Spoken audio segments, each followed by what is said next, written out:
Ladies and gentlemen, welcome to Birds vs. Boys. If you are watching on YouTube, welcome. Thank you. If you are just joining us for the first time there, make sure after you watch this episode, you hit that subscribe button. We're getting so close to 1,000 subscribers, which is our goal, hopefully before the season starts, but the season is coming very quickly. You have myself, KMS, and Aiden Powers. If you're listening wherever you like to listen to podcasts and you just want to hear our soothing voices, Apple, Spotify, Google, Stitcher, thank you. Make sure you subscribe there as well. Aiden, we did no prep before this show. I am running on 27 minutes probably of sleep from last night. Not even the problem of children. It's just, you ever have one of those nights where you're just I was tired all day yesterday, had a headache because there's something wrong with my neck, and all I wanted to do was sleep and couldn't. I told you before this is hilarious that the season's about to start. We had all off season, and now we're talking about our ailments, but I'm just hot all the time now. Mm-hmm. And I said this to someone recently. I said it to a few people. Like, I'm literally not built for this. Like, it's 96 degrees. If you're watching on YouTube, thank you. You can kind of tell by my complexion and hair, I'm Irish. We were not built for this. I was built for a grassy meadow with sheep running around where it's 64 degrees and partly cloudy with a breeze. I was not built for 96 degrees, and I'm dying. So I'm glad football's back, because that means the weather's changed it a little bit, and I might survive and we can watch some football together.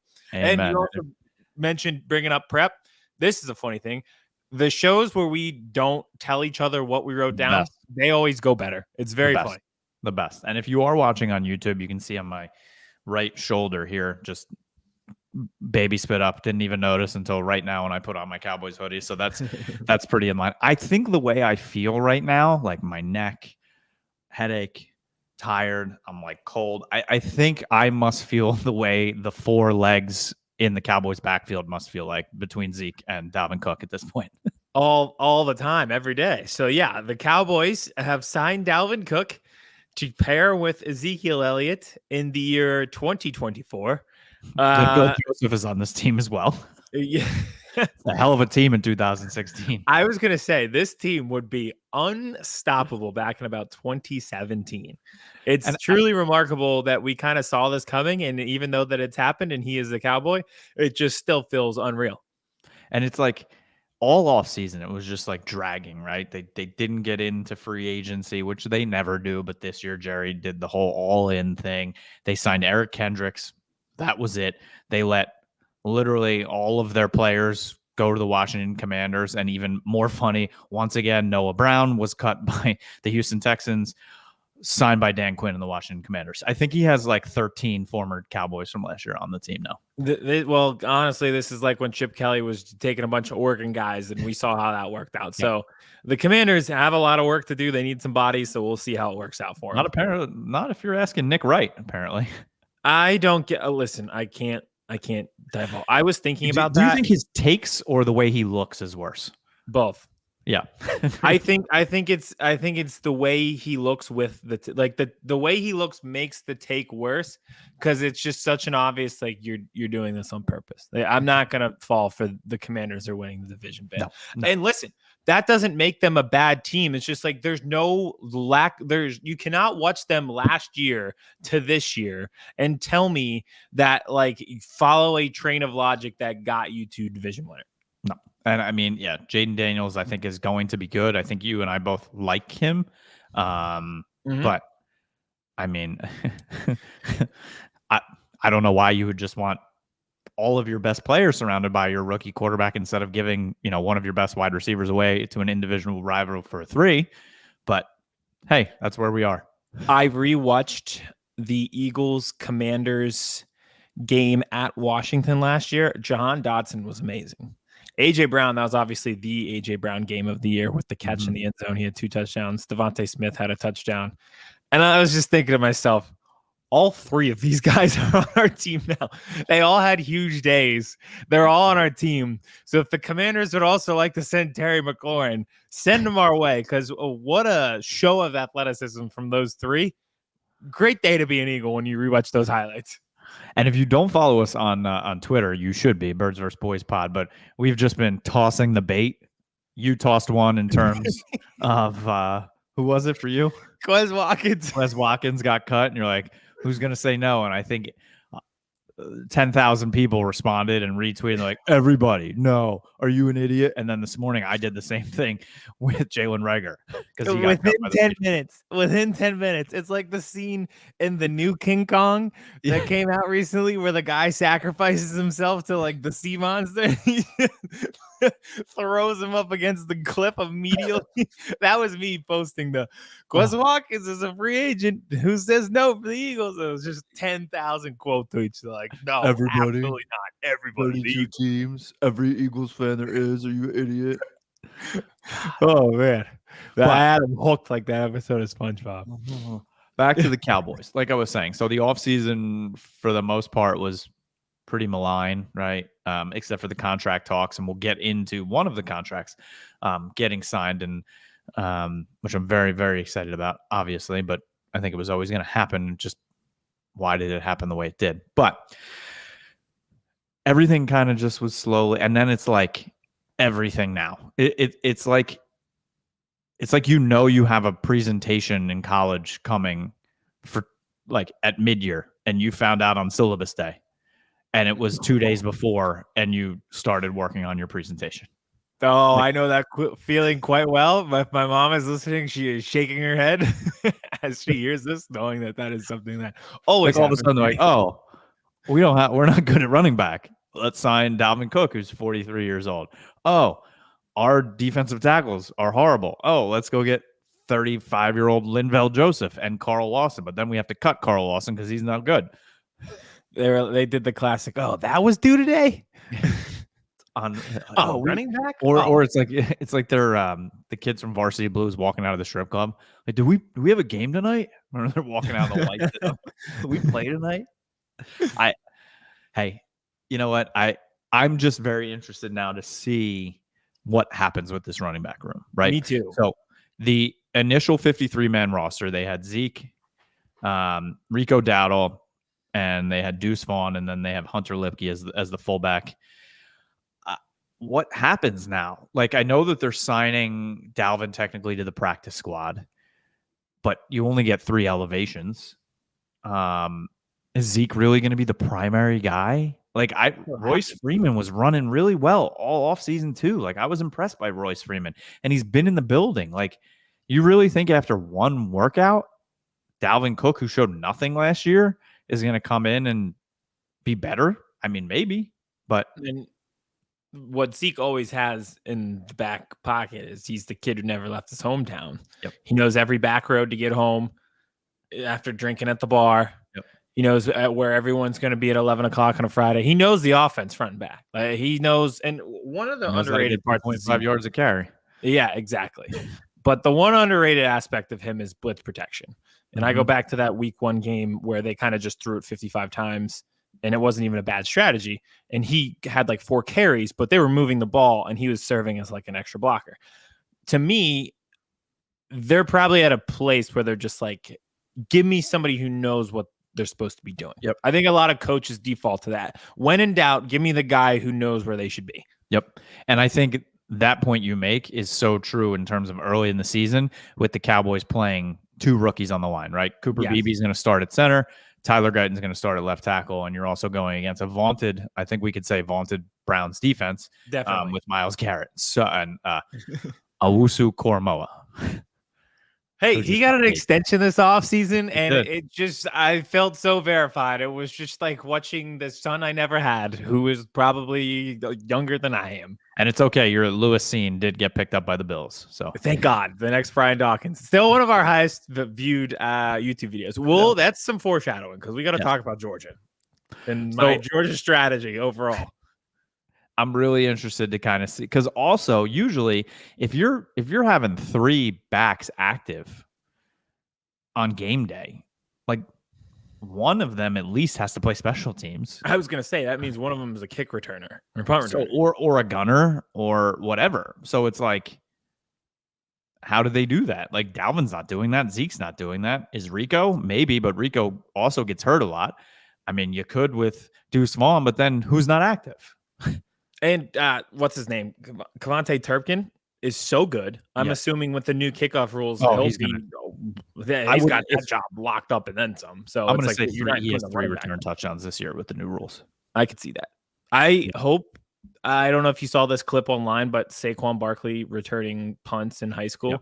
I think at some point when the games get big, they're going to put Saquon back on the kickoffs and be like, have at it. Because he did it at Penn State and he housed a few. So I think they'll put him back there at some point.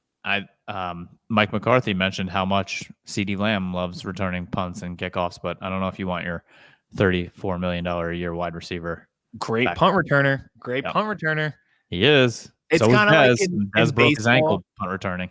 Baseball, they're like, the bullpen, you can't pitch like 3 days in a row. And then like September, October rolls around and like every game matters. And they're like, get back out there.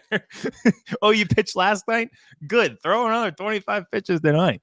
I saw, speaking of baseball, I saw a tweet last night that was like, just leave Walker in there until he gets everybody out. I don't care if it's 54 more batters. Just leave. They literally did that.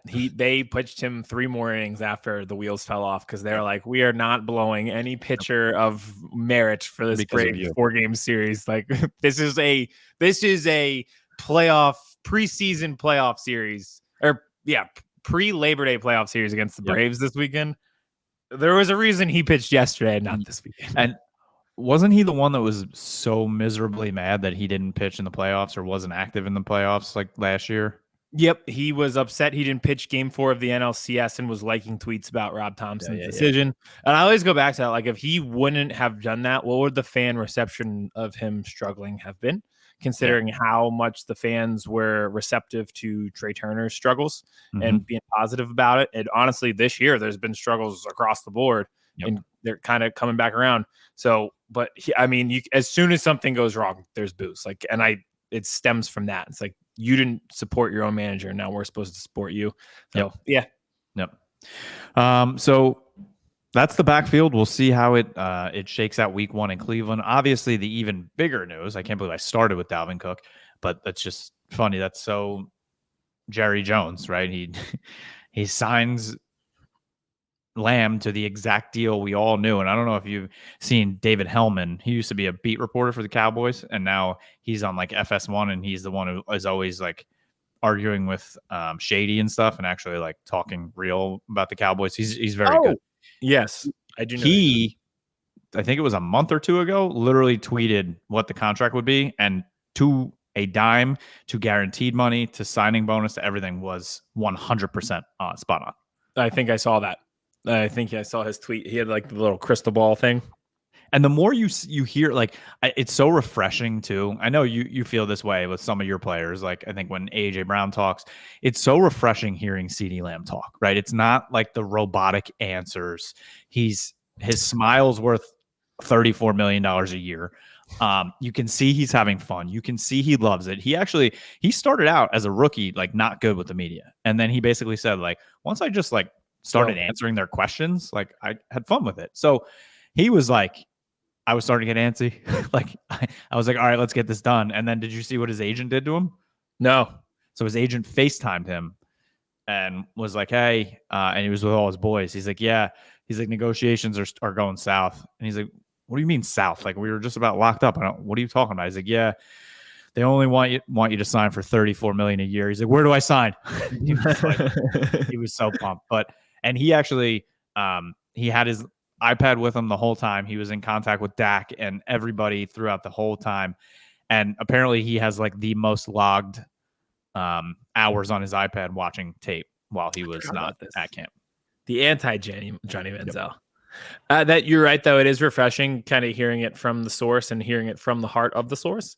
I think that's the best athlete perspective to go these days, is just give us your raw emotion about it. How was the process? Just so we know, like, hey, yeah, like this is good to know. Like CeeDee Lamb was still locked in. Like this was not a vacation. He wanted to get back. He was working out every day. He had no desire to go be anywhere else. And he even said, they asked him, of course, like, what are your thoughts about Jerry's comments about, not having urgency and stuff? He's like, I don't care, man. He goes, we were all negotiating. We signed a deal at the end. That's all that matters.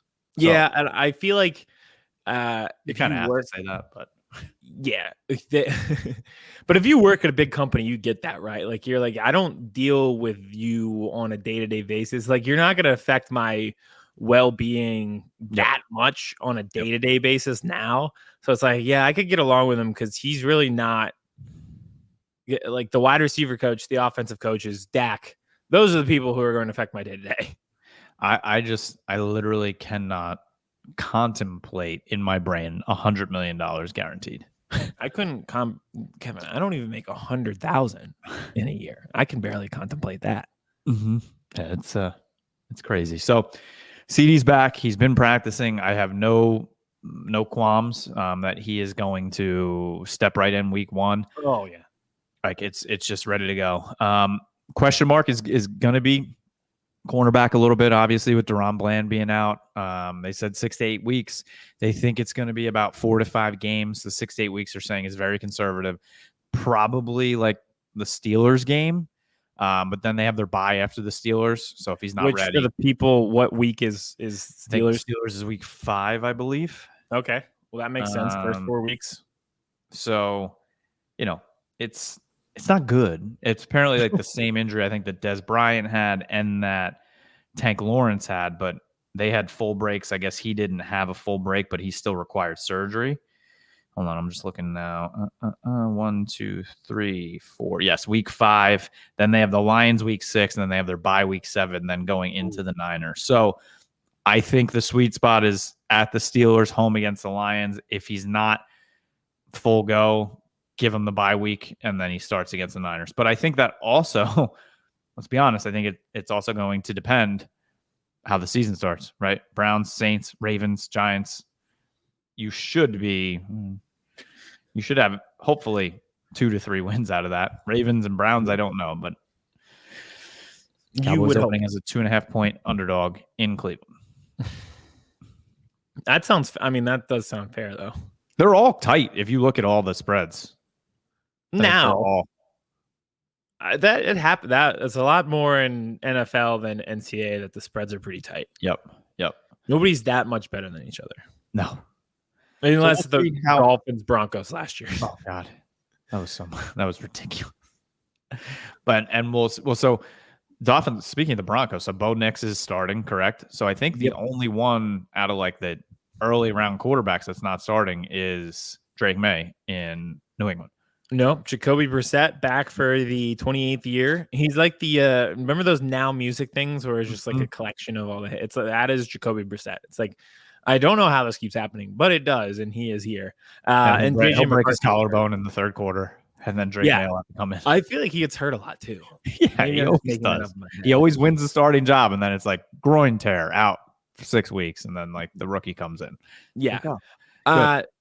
And also JJ McCarthy got hurt. But if you want to know how excited I am for college football, I was watching a replay of last year's Ohio State-Michigan game last night. You got Temple Friday night, correct? Friday night under the lights, baby, against Oklahoma. Let's go. Pull the upset, baby. In Oklahoma. Let's go. Oh, God. Boomer sooner. Oh, God. That would be. Do you know anything about the quarterback or anything on Temple? Not a thing. Not a damn thing. I know we're supposed to be good at basketball, so I'll check back with you then if we play Oklahoma. We could chat about them. So in terms of cornerbacks, so that's going to put Trayvon Diggs out there at 1, coming off the ACL injury, and we've seen how players for the Dallas Cowboys have been coming off ACLs recently. Michael Gallup, it's not been great. So we'll see what he brings to the table. And then that's going to bump up Kalen Carson, right? Your rookie 5th-round pick. They are very, very, very high on him. They had a 3rd-round pick on him. They feel like he can be like an Anthony Brown for the Cowboys years ago, who stepped in a rookie year and played phenomenally. Cheeto Awuzie played really well as his rookie year. So the Cowboys have had success with rookie corners having to play. So it'll be him and Jordan Lewis. We'll see. I mean, baptize him by fire, baby. Hey, like you said, it's worked before. And if he works, then I think you're staring at a really, really good draft class in a year where you didn't spend on free agency, because you get at least 3 starters between Guyton, Beebe, and this corner in the 5th round. Like 1, 3, and 5. Hell yeah. And compared to the draft from last year where it was Mozzie Smith, who's still a big question mark, Schoonmaker, who is still a big question mark injury-wise, Fehoko, who was cut, Eric Scott, who they traded up to get, he was cut. So, and Eric Scott being cut, he is the first player in the Will McClay drafting era, drafted in the 4th round or higher, to never play a game for the Cowboys. Really? I mean, that's an impressive stat that they made it this long without that happening. But still, yeah, that's pretty crazy that it gone already. You kind of knew it with that draft. Last year, you're like, no. Yeah. Like, there are a lot of guys. Nolan Smith. I don't get it. Nolan Smith. Yeah. Mozzie Smith. Well, whenever you want to transition to the Eagles, we won't both be wrong. Can you speak Portuguese yet? I need to, or apparently I don't. I was going to talk about the. Actually, I do know a few words of Portuguese. I don't know if you can say them here, though. I can. I know bom dia is good morning. Bom dia? Bom dia. Bom dia. B-O-M space D-I-A is good morning. And then bom something else is good night. Lindo, handsome. All right. You got a lot of those on the team. Linda, beautiful. Yep. Deep ball to AJ Brown. Very Linda. So we are ready. We got our Portuguese down. We are ready for Brazil. But this came across my desk, aka my Twitter app, before we just started recording. Wildfires in Brazil. So this is not something that I expected or wanted to deal with. But here from Eagles Nation, Sao Paulo, Brazil, the site of the Eagles-Packers game next Friday night, is dealing with massive wildfires in the town across 30 other cities. The Brasilia Environmental Institute on Sunday said the air quality was, quote unquote, very poor. The situation had improved by Wednesday, but not in all parts of the city. Local health services reported a spike in cases of rhinitis, asthma attacks, pneumonia, and conjunctivitis. When they start saying lung diseases that I don't know how to pronounce. And poop in the eye. Poop in the eye. Those are some red flags. But I mean, if it's up to the NFL, they will play. They played literally through a pandemic. They've played on the MetLife turf for years. They've played in Mexico in basically concrete as well, with just holes in the. They played in Mexico. It was basically like the field where Bane blew it up, and there were just like that's where they played in Mexico City. That I remember that game. I also think they played through a wildfire one time. Yeah. If I'm remembering correctly, there were wildfires last year. We had them last year. Yeah. Remember we couldn't breathe for like 2 weeks here and it was red. They played at like Giant Stadium.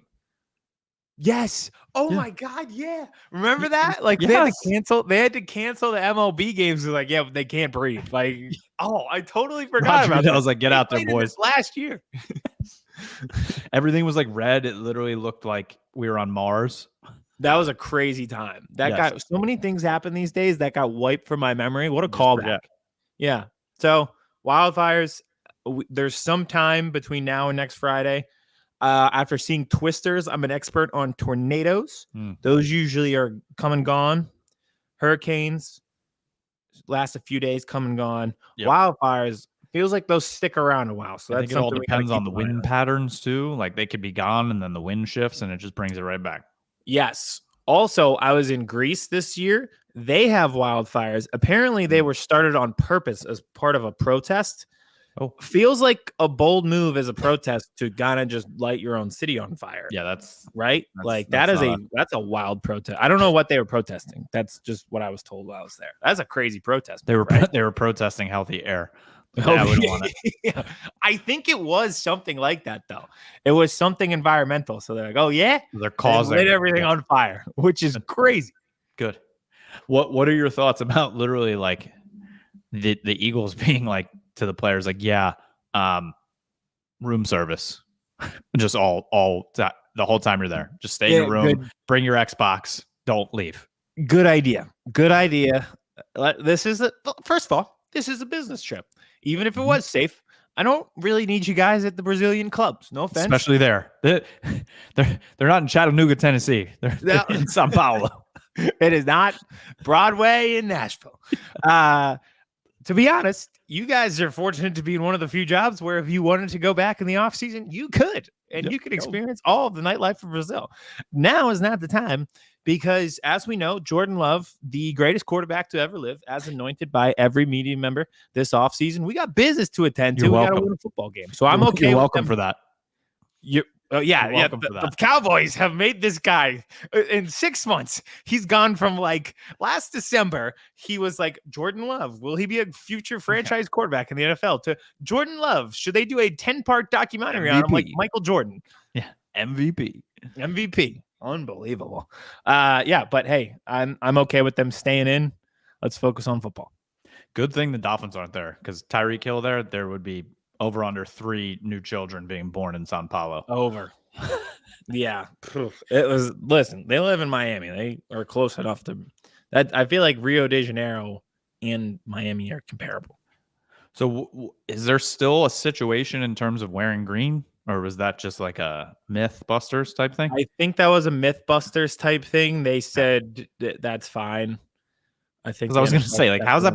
Like, how would you not know that? And then you literally pick 2 teams that are green. It would be a massive oversight if that were true to pick the 2 green teams in the league. And don't like the Brazilian national team wear green? Like, aren't they green and yellow? Yeah. So I don't know where that came from, or I know where it came from. It was Josh Jacobs on NFL Network, but I don't know where he got that from. So, but again,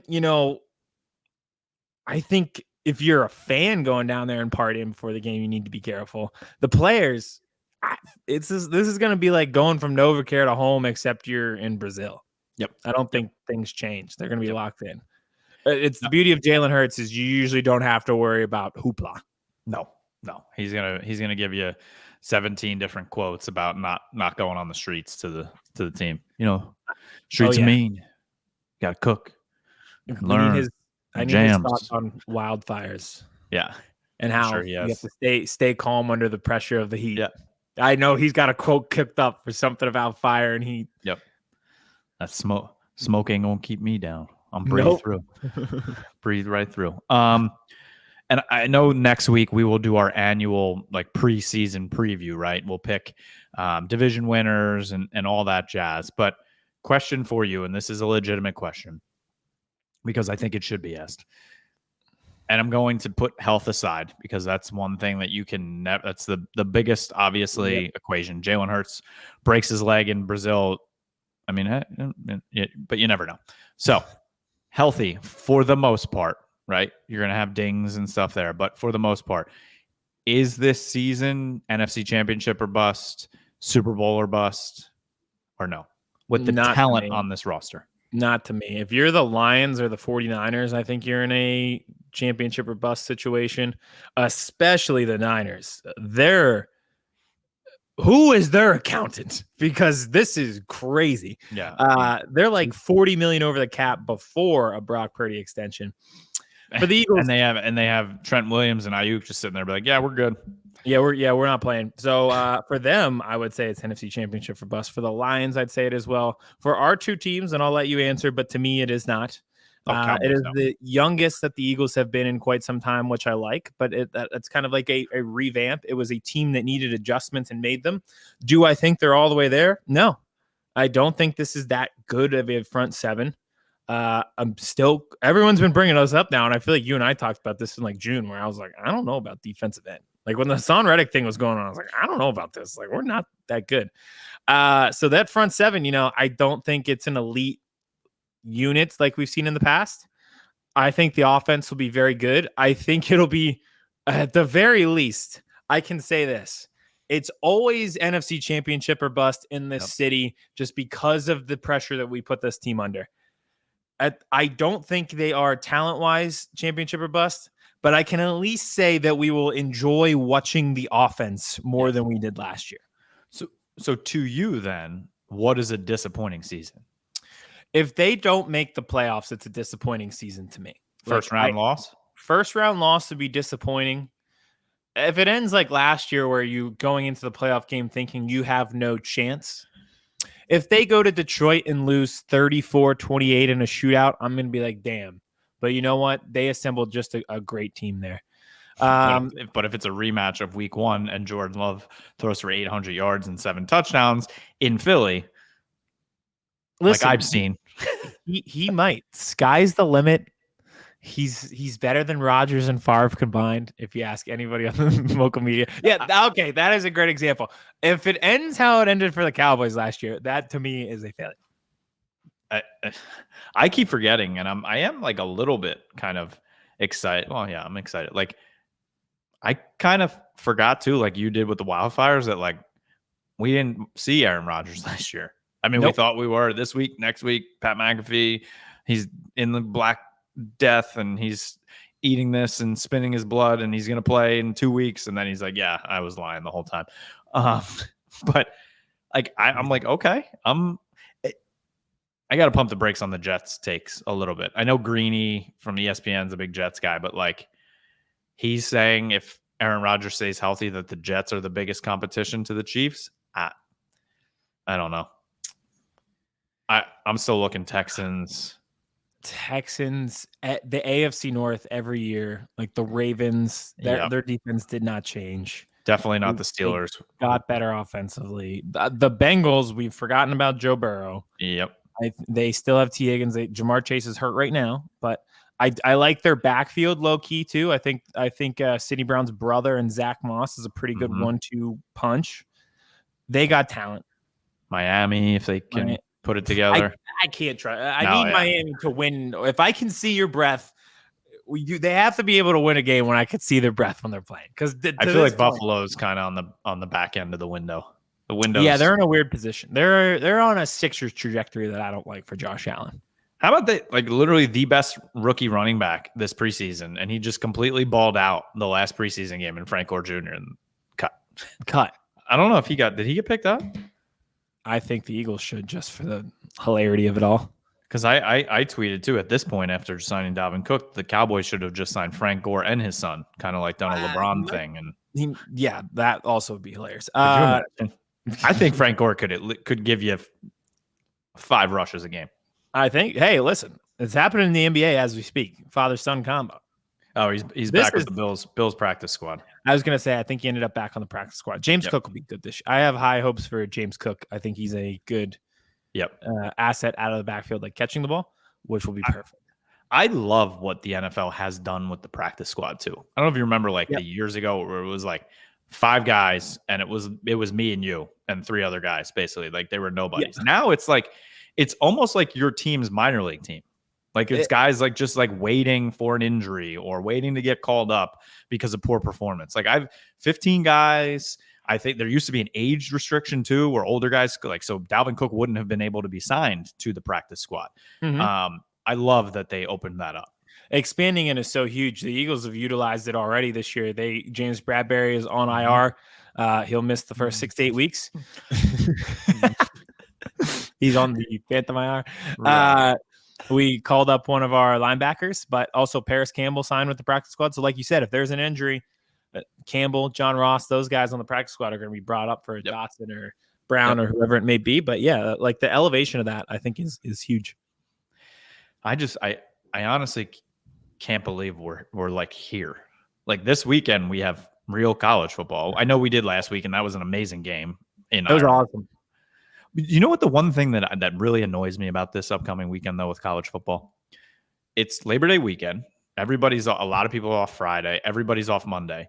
Give me games all day long. Why is there only a night game on Sunday and a night game on Monday? This is the last time you can own an entire weekend. I don't get it. Preach, brother. I say this every year. That is such a good take. I don't know if you've seen the segment Subway Takes on TikTok where the guy on the subway is like, what's your take? And someone gives like what their hot take is that they think should be implemented in the world. Yeah. That would be mine. College football should be on like a marathon Saturday, Sunday, Monday. They should have a game in Ireland every morning and just like start in the morning and play all day. And I want Hawaii on at midnight. I just want Friday, Saturday, Sunday, Monday. Just own it. Because it's the last time you can. Sunday for sure. Like let's split it 2 days, Like especially if you're like a mid-major, like if you're the ACC, if you're Louisville. Make it Monday. Yes. if you're Louisville's Mac Monday would be awesome, by the way. Louisville, Wake Forest, NC State, these programs that are kind of like there and notable, but not playoff contenders. No offense to NC State, I know you're ranked. Play on Sunday. Yeah. Put your name on TV. Because you gotta get covered up during the week by SEC and other Big Ten and everything like that. There's so many networks and like just own it. And I can't wait for the 3:30 slot on CBS to be hearing that music and then see it's like Indiana, Purdue. Oh, it's gonna throw me off. Auburn. Rutgers plays against UCLA this year. UCLA plays at Rutgers, and like that is gonna when that happens in October. I think my eyes are gonna go cross-eyed, like the girl. Wait, what? Welcome to Tuscaloosa. No, I was used to watching Johnny Manziel run around in those all-white Texas A&M uniforms playing Alabama at 3:30, and it meant something. Welcome to East Rutherford, New Jersey, where they're fighting for bowl eligibility here in East Rutherford, New Jersey. There's another gray, polluted sky of a day where the Scarlet Knights are going to take on the UCLA Bruins. The Bruins just got up 15 minutes ago because they're not used to the time zones. Money talks. And speaking of Notre Dame and college football and the NFL, so Sam Hartman your boy was cut from Washington. Ian Book was cut by the Chiefs.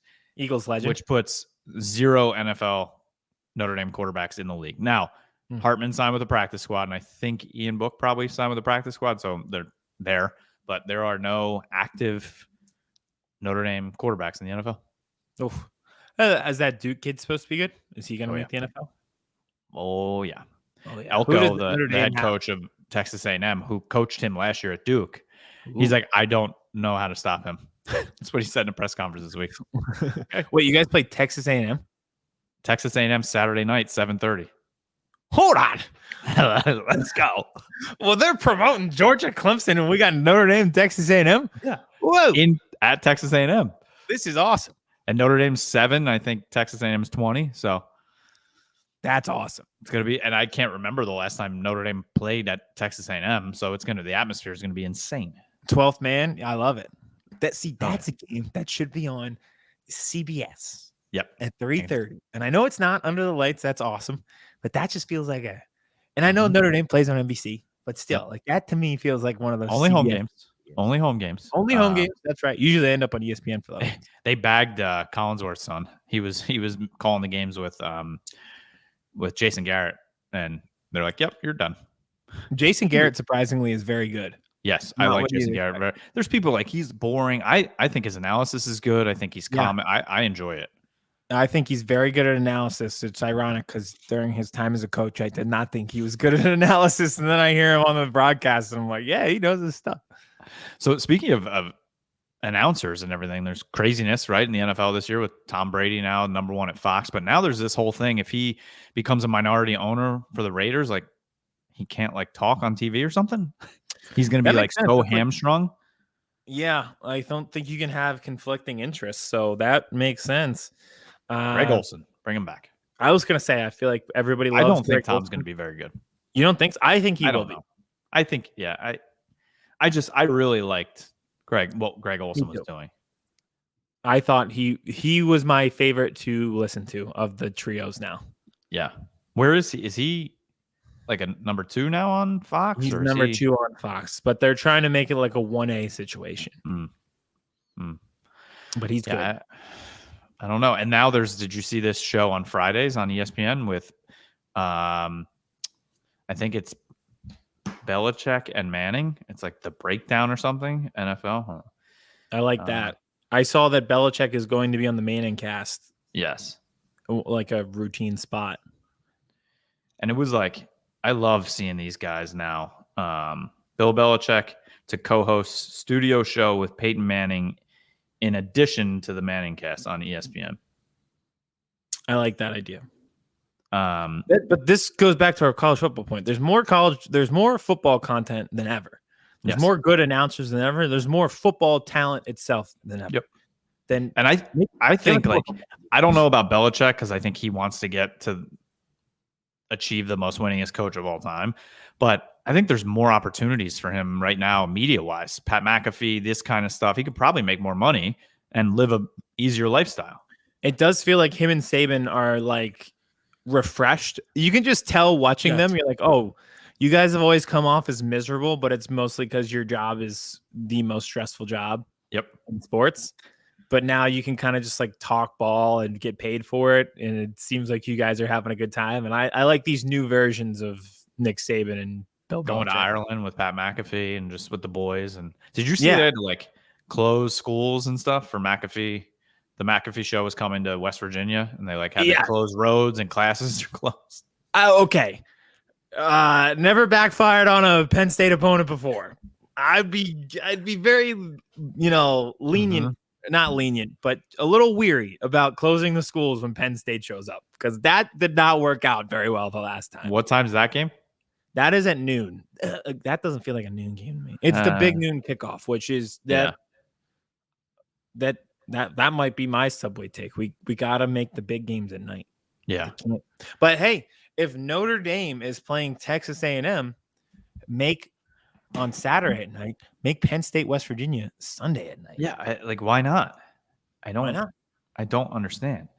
And then, Notre Dame after, where is it? After the big Texas A&M game, they come home for a whopping game against Northern Illinois. Oh, week 2 is always, then they got you get like one good game. Miami of Ohio, Louisville, Stanford, Georgia Tech, Navy, Florida State, who looks like they stink, Virginia, Army, and USC. They boy. If they're not very good this year, we got a problem. If they win tomorrow, you're looking at running the table territory. Hopefully. You're only going to make the top 12. Yeah, which is awesome. And Kirk Herbstreit just crushing Seminole fans has just been hilarious. That was mean, but it was very funny. I thought that Feinbaum did it too. Because they asked Paul Feinbaum before the week 0 game where they lost. They're like, what top 10 team shouldn't be ranked? And he's like, Florida State. They're not good. They lost the guts of their defense, and they've used all their tiers over not making the playoff last year that I don't think they have any energy to play. Listen, it sucks. Yep. But it is the past. I thought they got screwed, but at the same time, it's the 4 best teams. Amen. Now it's the 12 best teams. Oh, I can't wait. It's going to be electric. All right. You got anything else in terms of Eagles, Cowboys, NFL before we get out of here? No. Next week, I can't say it enough. The reason we're talking about college football so much and wildfires and everything like that, it's because next week we're back. We're doing our preseason predictions for divisions, for MVP, Rookie of the Year, everything like that. How we see our teams unfolding across the 17-week schedule. How we will do head-to-head. How our quarterbacks will do. What is the outlook of both of our franchises? What is the outlook of our teams in week 1 in big, big matchups? It is here. This is the last time you have to hear us yapping about things that aren't a head-to-head matchup on the field. And I would look out for possibly 2 shows next week, maybe one show that is going to be focused on the entire season, and then later in the week, one show that is focused on Friday night and Sunday in terms of week 1. You technically will get 3 shows because then I'll do a post-game reaction of the Eagles-Cowboys or Eagles-Packers since they play on Friday. Yep. And you'll have one on Sunday. So 4. So you're getting 3 or 4. Awesome. This is when the content starts to ramp up. It's in season and draft season. Those are when we really kick the tires and light the fires, ladies and gentlemen. So thank you for watching on YouTube. Like I said earlier, please make sure you smash that subscribe button if you have not yet. Anywhere you listen to podcasts, we are there, right? Google, Spotify, Stitcher, Apple, MySpace, Meta, we're there. And anywhere on social media, Birds vs. Boys Pod, Twitter, Instagram, TikTok. That's where you're going to get all your funny memes. But thank you for watching. Thank you for listening. Enjoy week 1 of the college football season this weekend as we head into next week. Chiefs Ravens Thursday night, Eagles Packers in Brazil Friday night. Boom. Can't wait. Chris Hansen here, and I'm going to need you all to take a seat right over there and check out Birds versus Boys. I think you're completely right here, and I hate it. Yep. Hey, idiots. Stop doing dumb things. I got 2 phones. Upside alert. Upside alert. I might go insane. I think you're already there. There's no hope. Hope is gone. If this was an AFC North podcast, we'd be done in 15 minutes. Bob Hope. I'm going to drink bleach. That it? Be the team you promised me you were going to be this year! This is the Consciously Hopeful podcast. I'll be watching.